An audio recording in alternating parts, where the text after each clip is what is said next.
ইউনূসকে আল্লাহ নিজে চুজ করে এই বাংলাদেশের জন্য দিয়ে দিয়েছে।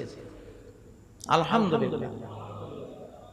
অর্থাৎ নবীদেরকে যেমন গণতান্ত্রিক পদ্ধতিতে নির্বাচন করে, যে তোমরা কি মনে করো যে ওনারে নবী বানাইলে তোমরা পছন্দ করবানি? অর্থাৎ নবীদেরকে যেমন গণতান্ত্রিক পদ্ধতিতে নির্বাচন করে, যে তোমরা কি মনে করো যে ওনারে নবী বানাইলে তোমরা পছন্দ করবানি? তাহলে ভোট দাও। তাহলে আল্লাহ কি নবী 1,24,000 নবী কি গণতান্ত্রিক পদ্ধতিতে ভোট বক্স দিয়া ভোট যে বেশি পাইছে সে নবী, এই সিস্টেমে কোনো নবী হইছে?